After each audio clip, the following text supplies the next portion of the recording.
కోవూరు టీడీపీలో రాజకీయం కాగుతుంది. ఇప్పటి వరకు టీడీపీ ఇన్ఛార్జిగా ఉన్న పోలవరెడ్డి దినేష్ రెడ్డి తిరుగుబాటు బావుట ఎగరవేసే అవకాశాలు కనిపిస్తున్నాయి. నారా చంద్రబాబు నాయుడు తన టికెట్ విషయంలో పునరాలోచించకుంటే నిర్ణయం కఠినంగా ఉంటుందని పోలవరెడ్డి దినేష్ రెడ్డి హెచ్చరించారు. ఆయన నార్త్ రాజపాలెంలో ఆత్మీయ సమావేశం ఏర్పాటు చేశారు. ఈ సందర్భంగా ఆయన ఘాటు వ్యాఖ్యలు చేశారు.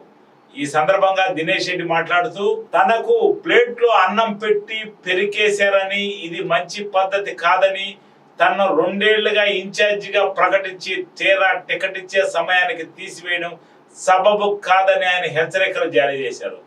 నారా చంద్రబాబు నాయుడు పునరాలోచించకుంటే కార్యకర్తల అభిష్టం మేరకు బ్యాలెట్ పేపర్లో తన పేరు ఉంటుందని ఆయన ఖరాఖండిగా చెప్పారు. ఆత్మీయ సమావేశంలో ఉద్వేగభరితంగా పోలవరెడ్డి దినేష్ రెడ్డి మాట్లాడారు.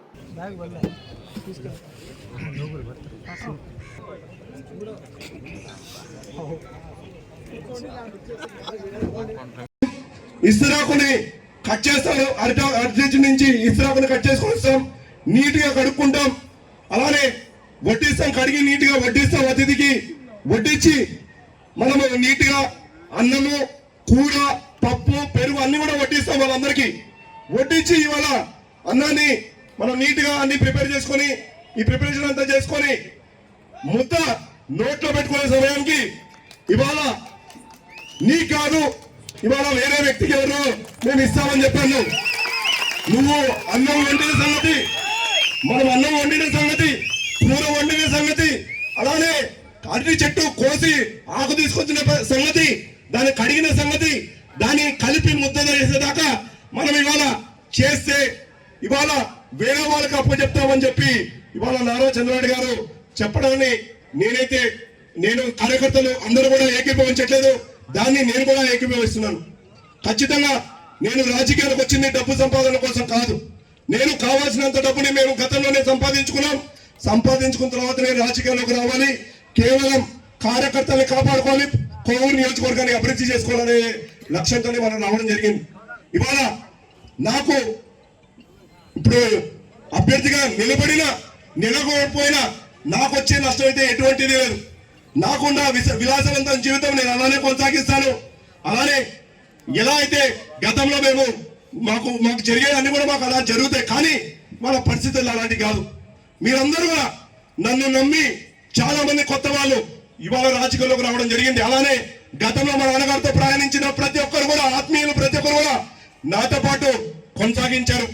నేను నడుద్దామంటే నడిచారు, పరిగెత్తామంటే పరిగెత్తారు, కూర్చుందామంటే కూర్చుందాం. అలానే ఏ పని చెప్పినా కూడా వీరందరూ కూడా నాకు సహకరించి ప్రతి ఒక్కరు కూడా నాతో పాటు కాళ్ళు నడిపి జరపడం జరిగింది. ఎప్పుడు కూడా మీరు కార్యకర్తలు, నేను ఇన్ఛార్జిని అని చెప్పి ఎప్పుడు కూడా మిమ్మల్ని దూరం పెట్టలేదు.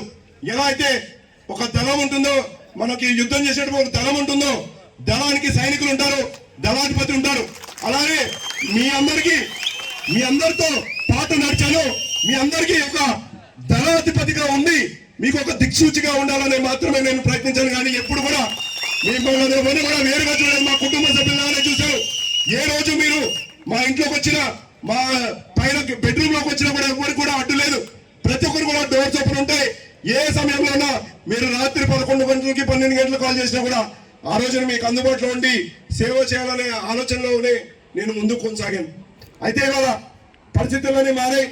రాజకీయ పరిస్థితుల్లో మనం చేసిన ఈ ఏదైతే కార్యక్రమాలు ఉన్నాయో, కార్యక్రమాలు ఇవన్నీ కూడా బాగా వర్కౌట్ అయ్యి ప్రజల్లోంచి మంచి స్పందన వస్తుంది. ఇవాళ కేవలం కార్యకర్తలు కాదు, ఇవాళ ప్రజలు బయటకు వస్తున్నారు. ఇవాళ పొద్దున ఒక 100 మంది మహిళలు మా ఇంటికి రావడం జరిగింది. అబ్బాయి ఎవరు నిలబడినా మేము మనసులో నీ ముద్ర వేసేసుకున్నాం. నువ్వే తెలుగుదేశం పార్టీ అభ్యర్థిని మేము మనసులో వేసేసుకున్నాం. ఖచ్చితంగా నువ్వు మా ముందుకు రావాలని చెప్పి అందరూ కూడా కోరడం జరిగింది. అలానే ఎంతో మంది నాకు ఫోన్ చేసి అధైర్యపడద్దు, నారా చంద్రబాబు గారు మళ్ళీ ఆలోచిస్తారు, మళ్ళీ పునరాలోచించి ఆయన మళ్ళీ కూడా మీ అందరికీ అండగా నిలుస్తారని చెప్పి అందరూ కూడా చెప్పడం జరిగింది. మేమైతే ఎప్పుడు కూడా ఊహించని సిచ్యువేషన్ ఇవాళ ఫేస్ చేస్తున్నాం. కానీ మీరెవ్వరు కూడా ఇవాళ కార్యకర్తలందరూ కూడా మీ అందరూ కూడా భరోసా కల్పిస్తున్నాను. మిమ్మల్ని అందరూ ఎక్కడ విడిచిపెట్టిపోయేది లేనే లేదు. ఖచ్చితంగా ఏ విధంగా అయితే మీకు గతంలో అండగా నిలిచామో అలానే ఇప్పుడు నిలుస్తాం, రానున్న రోజుల్లో కూడా నిలుస్తాం. మీరందరూ ఖచ్చితంగా నా కుటుంబంలో నాకు ఎలా అయితే మా అమ్మగారు నాన్నగారు మా చెల్లెలు, మా భార్య, మా పిల్లలు, మా ఇంట్లో ఉన్న పిల్లలు ఏదైతే ఉంటారో అలానే మీరందరూ కూడా మా కుటుంబ సభ్యులే. ఖచ్చితంగా మీ బాగోగుల కోసం నేను కూడా నా ప్రయత్నం చేస్తాను. ఇవాళ ఈ సభ ద్వారా నేను నారా చంద్రబాబు గారికి మరొకసారి విన్నపం చేసుకుంటాను. మేము శక్తి వంచన లేకుండా తెలుగుదేశం పార్టీ అభ్యున్నతి కోసం, తెలుగుదేశం పార్టీ గెలుపు కోసం ఇవాళ ఇక్కడ చాలా మంది చెప్పారు, ఎంతమంది నమ్మకం లేదు తెలుగుదేశం పార్టీ గెలుస్తుందని. కానీ గెలిచినా ఓడినా తెలుగుదేశం పార్టీ ఎంతవరకు జనాల్లోకి వెళ్ళగలిగితే అంతవరకు వెళ్తామని చెప్పి ముందుకు సాగాను. ఆ నమ్మకాన్ని ఇవాళ నాతో పాటు ఇక్కడ ఉన్న అందరికీ కూడా కల్పించడం జరిగింది. ఖచ్చితంగా మనం గెలుస్తున్నాం, తెలుగుదేశం పార్టీ జెండాని కోవూరు నియోజకవర్గంలో ఎగరేస్తామని చెప్పి ఇక్కడ ఉన్న ఆత్మీయులందరూ కూడా తెలియజేయడం జరిగింది. అలానే ప్రజలకు కూడా భరోసా కల్పించాను. భరోసా కల్పించడం వల్ల వాళ్ళ పరిస్థితులు మారే. ఖచ్చితంగా తెలుగుదేశం పార్టీ గెలవబోతుందని చెప్పి ఇది కేవలం మన నియోజకవర్గంలో కాదు, నెల్లూరు జిల్లాలో కాదు, రాష్ట్రంలోనే కోవూరు నియోజకవర్గం ఖచ్చితంగా నెల్లూరు జిల్లాలో గెలవబోతుందని చెప్పి ఒక ఓరోడిని మనం తీసుకొచ్చాం. అంతా బాగున్న సమయంలో ఇలాంటి నిర్ణయం తీసుకోవడం నారా చంద్రబాబు గారు నాకు కూడా బాధాకరంగా ఉంది. ఆయన్ని మరొకసారి పునరాలోచించమని చెప్పి ఆయన ఖచ్చితంగా కోరుతున్నాను. అలానే నారా లోకేష్ గారు మొట్టమొదటి నుంచి కూడా నేను రాజకీయాల్లోకి వచ్చినప్పటి నుంచి కూడా నాకు అండగా నిలిచారు. ఆయనను కూడా మళ్ళీ ఒకసారి నేను కోరుతున్నాను, మీరందరూ కూడా మరొకసారి పునరాలోచించండి. మా కార్యకర్తలు ఇవాళ మీరు అందరూ కూడా చెప్తూనే ఉంటారు ఎప్పుడు కూడా, నారా చంద్రబాబు గారు తెలుగుదేశం పార్టీ కుటుంబ సభ్యులు 70 లక్షల మంది కార్యకర్తలున్న కుటుంబం తెలుగుదేశం పార్టీ. దాన్ని నేను గట్టిగా నమ్మాను. అలానే మన కార్యకర్తలు కూడా కుటుంబ సభ్యులాగానే నేను ట్రీట్ చేశాను. కాబట్టి ఇవాళ అందరూ కూడా ఇవాళ నా కోసం ఇంతమంది ఉన్నారు. వీళ్ళందరి అభిప్రాయం మీరు తీసుకోండి. వీళ్ళందరూ మీ ప్రజల అభిప్రాయం తీసుకోండి, కార్యకర్తల అభిప్రాయం తీసుకోండి. ఏది బాగుంటే ఖచ్చితంగా ఆ నిర్ణయానికి నేను కట్టుబడి ఉంటానని చెప్పి నారా చంద్రబాబు గారు చెప్తారు. ఇవాళ ఇక్కడ వచ్చిన కార్యవర్గ సభ్యులను చూస్తే మీ అందరూ కూడా అర్థమవుతుంది. తెలుగుదేశం పార్టీ అధ్యక్షులకి, జాతీయ అధ్యక్షులు నారా చంద్రబాబు గారికి, అచ్చెన్నాయుడు గారికి, నారా లోకేష్ గారికి మరొకసారి నేను ఈ సభ ద్వారా మీ అందరూ కూడా కోరుతున్నాను, మరొకసారి మీ ఆలోచన మరొకసారి పునరాలోచించండి.